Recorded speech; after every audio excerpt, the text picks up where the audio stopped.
cherchant à se frayer une issue en me brisant de l'intérieur. Je suis désormais Madame Sally Skellington, la reine des citrouilles, et cet instant restera à jamais le plus heureux de toute mon existence. J'en ai la certitude.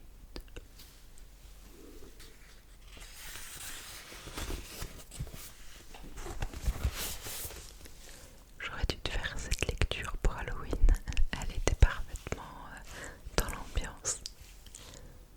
Mais bon, trop tard.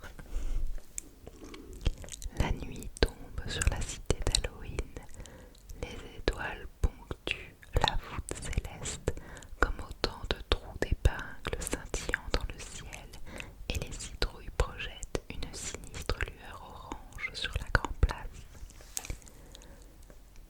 Depuis la maison de Jack, juchée au sommet de la colline du crâne, la ville paraît différente, enveloppée dans des ombres évoquant de longs doigts dépliés.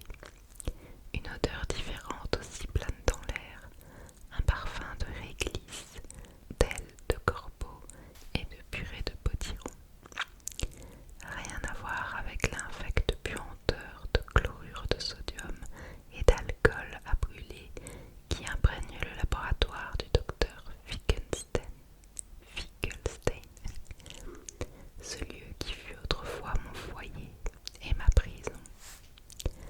À ce désagréable souvenir se mêle l'intense soulagement de ne plus jamais avoir à dormir dans cet observatoire glacial.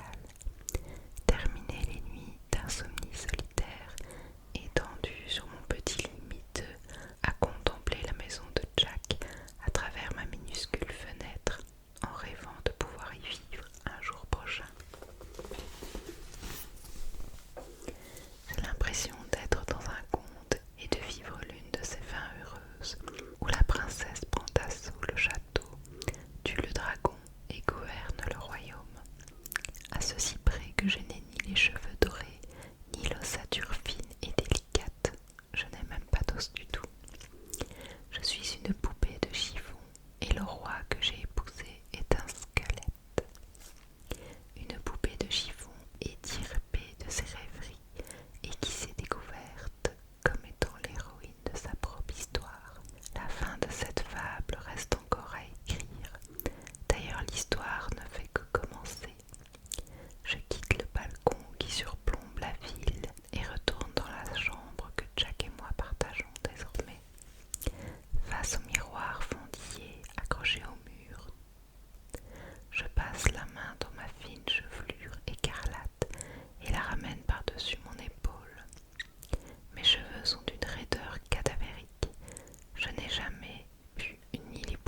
besoin d'empoisonner quiconque ou de le plonger dans un profond sommeil de mort.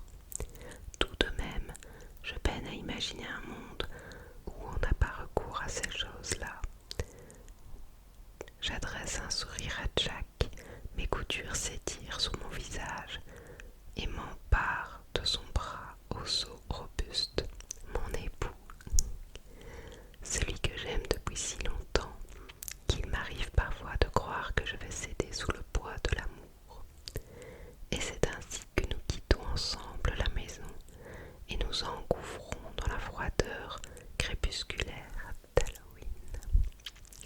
Une fois devant le portail, gardé de part et d'autre par des sculptures en fer forgé représentant des chats de dos voûtés, Jack pousse la grille et fait face à la foule qui attend notre apparition, impatiente d'apercevoir les jeunes mariés, le roi de citrouille et sa reine. Jack s'éclaircit la voix et s'adressa aux citoyens. Mon épouse, Sally et moi-même partons en lune de miel, annonce-t-il avec son grand sourire plein de dents. Nous serons de retour dès demain. S'il devait arriver quoi que ce soit, monsieur le maire s'occupera de tout. Debout près d'un des chats de